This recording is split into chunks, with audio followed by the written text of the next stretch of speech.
Hi hello welcome to my channel. Summer heat beat చేయాలంటే చల్లగా ఏదో ఒకటి తాగాలి కదా అని ఇలాంటి టెట్రాప్యాక్స్ తాగడం అంత సేఫ్ కాదు కదండి.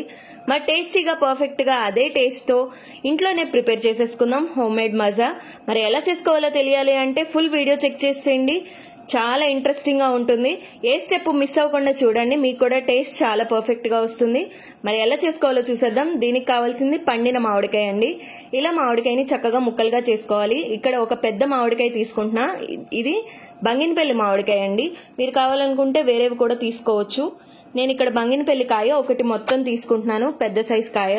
ఇలా చక్కగా ముక్కలుగా చేసేసుకుంటున్నాను. మీరు కావాలనుకుంటే ముక్కల్ని డైరెక్ట్ గా అయినా యాడ్ చేసుకోవచ్చు, లేదా పీల్ చేసుకుని అయినా కూడా ముక్కలు కట్ చేసుకుని యాడ్ చేసుకోవచ్చు. బాగా పండిన కాయలు అయితే పీల్ తీయడం కుదరదు కాబట్టి ఈ ప్రొసీజర్ లో చాలా ఈజీగా ఉంటుంది. ఈ టిప్ ఫాలో అయిపోండి. చక్కగా ఇలా మిక్సీ జార్ లోకి మామిడికాయ ముక్కలన్నీ కూడా వేసేసుకోవాలి. స్కూప్ చేసేసుకుని మామిడికాయ అంతా కూడా వేసేసుకుంటున్నాను. ఒక కాయ కంప్లీట్ గా పండిన కాయ వేసుకుంటున్నా అండి. ఇప్పుడు ఇందులోకి మనం ఇంకొక ఇంగ్రీడియంట్ కూడా యాడ్ చేసుకోవాలి ఈ మిక్సీ జార్ లోకి. అదేంటి అనుకుంటున్నారా? పచ్చి మామిడికాయ అండి. ఆ పచ్చి మామిడికాయ కూడా ఈ క్వాంటిటీకి తగినంత మాత్రమే వేస్తున్నాను, ఎక్కువగా కూడా వేసుకోకూడదు, రుచి బాగోదు, టేస్ట్ పాడైపోతుంది. కాబట్టి ఎంత క్వాంటిటీ వేసుకోవాలో చూసేద్దాం. ఈ మామిడికాయ అంతా కూడా ప్యూరీ అంతా తీసుకున్న తర్వాత పచ్చి మామిడికాయని నేను ఈ సైజ్ కాయని జస్ట్ హాఫ్ పీస్ మాత్రమే వేస్తున్నా అండి, ఎక్కువగా కూడా వేసుకోకూడదు. చెక్కు తీసేసుకుని చక్కగా ఒక హాఫ్ పీస్ పచ్చి మామిడికాయని ముక్కలుగా కట్ చేసేసుకుని వేసుకోవాలి. చిన్న చిన్న ముక్కలుగా కట్ చేసేసుకుని ఇందులో వేసేసుకోండి మిక్సీ జార్లోకి. అప్పుడు చక్కగా మిక్స్ అయిపోతుంది. ఇప్పుడు వీటిలన్నిటిని కూడా కలిపేసి చక్కగా బ్లెండ్ చేసుకోవాలి. చాలా మెత్తగా ఉండాలండి పేస్ట్ అనేది, అప్పుడే టేస్ట్ చాలా బాగా వస్తుంది. కాబట్టి చాలా మెత్తగా ఉండేలాగా చూసుకోండి గ్రైండ్ చేసుకునేటప్పుడు. చక్కగా రెండు మిక్స్ అయిపోయి పేస్ట్ అనేది ఇలా ఫామ్ అయిపోయింది, చూస్తున్నారు కదా. ఇప్పుడు ఈ పేస్ట్ ని పక్కన పెట్టేసుకుని దీనికి కావాల్సిన సిరప్ అనేది సిద్ధం చేసేసుకుందాం. ఒక ప్యాన్ పెట్టుకుని ఇందులోకి ఒక 1.5 కప్ షుగర్ అనేది వేసుకోవాలండి. క్వాంటిటీస్ ఇలా తీసుకోండి. ఈ కాయ పులుపుని బట్టి పంచదార అనేది పడుతుంది, మీరు కావాలంటే కొద్దిగా ఎక్కువగా కూడా వేసుకోవచ్చు. ఇందులోకి 1 గ్లాస్ వాటర్ అనేది యాడ్ చేస్తున్నాను. షుగర్ కరగాల్సిన అవసరం లేదండి. ఇప్పుడు ఆల్రెడీ తీసి పెట్టుకున్న ప్యూరీని చక్కగా ఇందులోకి మొత్తం యాడ్ చేసేసుకుంటున్నాను. ఇదంతా కూడా బాగా కలిసేలా కలుపుతున్నాను. నేను 2 గ్లాసెస్ వాటర్ చెప్పాను కదండి, ఆ ఇంకో గ్లాస్ వాటర్ అనేది మళ్ళీ తర్వాత యాడ్ చేస్తాను. అది ఎప్పుడు యాడ్ చేస్తానో చూసేయండి. ఇలా చక్కగా మొత్తం అంతా కలిపేసుకోవాలి.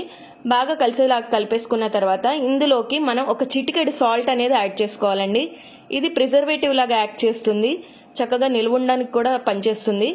ఇప్పుడు ఇందులోకి నేను చెప్పినట్టుగా ఇంకో గ్లాస్ వాటర్ కూడా యాడ్ చేసేసుకుని చక్కగా థిక్ సిరప్ ఫామ్ అయ్యేదాకా చూసుకోండి. కన్సిస్టెన్సీ మాత్రం వీడియోలో చూపిస్తున్నట్టుగా ఉండేటట్టుగా చూసుకోండి. చల్లారిన తర్వాత బాగా చిక్కగా అయిపోతుంది కాబట్టి ఈ కన్సిస్టెన్సీలో ఉంచుకున్నారు అంటే సరిపోతుంది.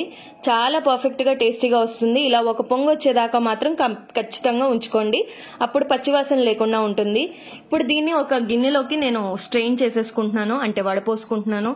మీరు కావాలనుకుంటే ప్యూరీ అంతా కూడా స్ట్రెయిన్ చేసేసుకుని వేసుకోవచ్చు, లేదు అంటే ఇలా ఉడికిపోయిన తర్వాత కూడా కొంచెం చల్లారిన తర్వాత ఇలా ఒక గిన్నెలోకి తీసేసుకోవచ్చు. చూస్తున్నారు కదా, ఇందులో నేనైతే ఏ కలర్ యాడ్ చేయలేదండి, న్యాచురల్ కలర్ కాబట్టి పిల్లలకి చాలా సేఫ్ కూడా. చూస్తున్నారు కదా ఎంత చక్కగా తయారైందో. ఇప్పుడు ఇందులోకి నేను ఒక నిమ్మకాయ బద్దని వేసుకుంటున్నాను. ఆ రసం చక్కగా పిండేసుకుని వేసుకోవాలి. మొత్తం కాయ వేయకండి, టేస్ట్ పాడైపోతుంది. ఇది నిమ్మకాయ పిండటం వల్ల ఎక్కువ రోజులు నిలువ ఉంటుంది. ఇప్పుడు ఒక గ్లాస్ జార్లోకి కొద్దిగా ఐస్ క్యూబ్స్ యాడ్ చేసేసుకుని మనం పర్ఫెక్ట్ గా ప్రిపేర్ చేసుకున్న ఈ మజాని యాడ్ చేసేసుకుని చక్కగా డెకరేట్ చేసుకుని చిల్ గా ఈ ఎండాకాలం ఎంజాయ్ చేసేయచ్చు. ఎప్పుడు కావాలంటే అప్పుడు తాగొచ్చు. మ్యాంగో అనేది ఇది సిరప్ లాగా కూడా వాడుకోవచ్చు, లేదు అంటే గనక మీరు దీన్ని చక్కగా ఎప్పటికప్పుడు కొద్దిగా వాటర్ లో మిక్స్ చేసుకుని కూడా తాగొచ్చు. చూస్తున్నారు కదా, చాలా టేస్టీగా ఉంటుంది, యమ్మీగా కూడా ఉంటుంది. ఇందులో ఏ ప్రిజర్వేటివ్స్ లేవు, అలాగే హెల్త్ కూడా చాలా మంచిది. ఈ సమ్మర్ సీజన్ లో మ్యాంగో ఫ్లేవర్ ఎంజాయ్ చేయాలనుకునే వాళ్ళు ఈ డ్రింక్ మాత్రం ఖచ్చితంగా ట్రై చేసేయండి, అస్సలు మిస్ అవ్వకండి. ఈ సిరప్ అంతా కూడా బాగా చల్లారిపోయిన తర్వాత దీన్ని చక్కగా కంటైనర్స్ లోకి పోసేసుకుని మనం స్టోర్ చేసుకోవచ్చు.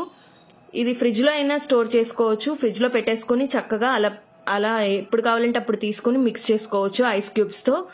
చాలా టేస్టీగా తయారవుతుంది. చాలా ఇంట్రెస్టింగ్ వీడియోస్ ఉన్నాయండి, మిగిలిన వీడియోస్ కూడా చెక్ చేసేయండి. డిఫరెంట్ యూనిక్ రెసిపీస్ అనేవి ఉన్నాయి. నేనైతే ఇలా ఒక ప్లాస్టిక్ బాటిల్లోకి మిగిలిన సిరప్ అంతా కూడా వేసేసుకున్నాను. ఇదైతే లీటర్ బాటిల్ అండి, చూస్తున్నారు కదా. నేను ఇంకొక జార్లోకి వేసిందంతా కూడా ఒక 1/2 లీటర్ దాకా ఉంటుంది ఆల్మోస్ట్. అది బిగ్ జార్ అండి, చూస్తున్నారు కదా. మరి మీకు కానీ ఈ వీడియో నచ్చితే మీ ఫ్రెండ్స్ అండ్ ఫ్యామిలీకి షేర్ చేయండి, లైక్ చేయండి, సబ్స్క్రైబ్ చేయండి.